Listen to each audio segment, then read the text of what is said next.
அலைஹிஸ்ஸலாம் பிறந்த நாள் என்ற அடிப்படையில் இந்த கிறிஸ்துமஸ் பண்டிகையை கொண்டாடுறாங்க.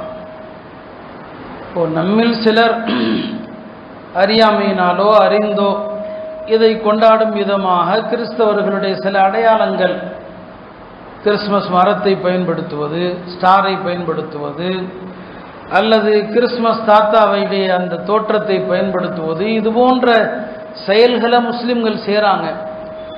இது சாதாரண ஒரு குற்றம் அல்ல, ஒரு பெரிய குற்றம் என்பதை நம்ம புரியணும். ஏன்னா இந்த பண்டிகை எதை உணர்த்துகிறது என்பதை உணர்ந்தால் நாம் அதன் பக்கம் ஏறெடுத்தும் பார்க்க மாட்டோம்.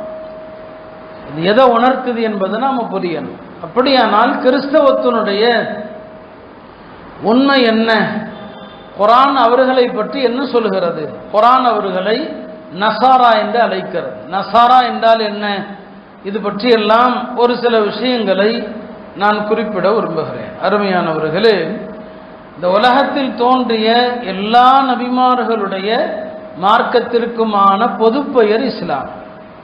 இஸ்லாம் என்பது முஹம்மது ஸல்லல்லாஹு அலைஹி வஸல்லம் அவர்கள் கொண்டு வந்த மார்க்கத்திற்கு மட்டுமல்ல, ஒவ்வொரு நபியும் உலகத்தில் அனுப்பப்பட்ட காலத்தில் அந்த நபியினுடைய மார்க்கம் எதுவரை இருக்குமோ அது வரைக்கும் அதற்கு பெயர் இஸ்லாம்.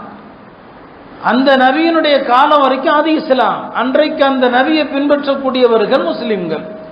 இதான் குர்ஆன் நமக்கு கற்றுத்தருகிறது. மூசா அலைஹிஸ்ஸலாம் அவர்களுடைய மார்க்கம் இருந்த காலத்தில் மூசா அலைஹிஸ்ஸலாமுடைய தீனுக்கு பெயர் இஸ்லாம். மூசா அலைஹிஸ்ஸலாமை பின்பற்றுவோருக்கு பெயர் முஸ்லிம்கள். இதான் அடிப்படை. குர்ஆனும் அதைத்தான் சொல்லும். இன்ன தீன இந்தல்லாஹில் இஸ்லாம். எல்லா காலத்திலும் அல்லாஹ்விடத்தில் அங்கீகரிக்கப்பட்ட மார்க்கம் இஸ்லாம். எல்லா நபிமார்களுமே அவர்கள் கொண்டு வந்த கொள்கை ஒன்றுதான். எல்லாருடைய கொள்கையும் ஒரே கொள்கை தான். அவங்களுடைய ஷரியத்துகள், அவங்களுடைய மார்க்க நடைமுறைகள் மாற்றமே தவிர எல்லா நபிமார்களுடைய கொள்கையும் ஒன்று என்று பெருமானார் ஸல்லல்லாஹு அலைஹி வஸல்லம் சொன்னாங்க. ஒரு ஹதீஸ்ல சொன்னாங்க, அம்பியாவு குல்லுஹும் இஹ்வத்துன். எல்லா நபிமார்களும் சகோதரர்கள். எல்லா நபிமார்களுடைய தந்தையும் ஒன்றுதான், ஆனால் அவர்களுடைய தாய்மார்கள் வேறு. தாய் என்பது ஷரியத்தை குறிக்கிறது. இந்த ஷரியத்தை தான் வேறே தவிர நபிமார்கள் கொண்டு வந்த அடிப்படையான கொள்கைகள் ஒன்றுதான். ஆதம் அலைஹிஸ்ஸலாமிலிருந்து பெருமானார் ஸல்லல்லாஹு அலைஹி வஸல்லம் அவர்கள் வரை எல்லா நபிமார்களும் ஒரே மார்க்கத்தை தான் கொண்டு வந்தாங்க. இதான் அடிப்படை.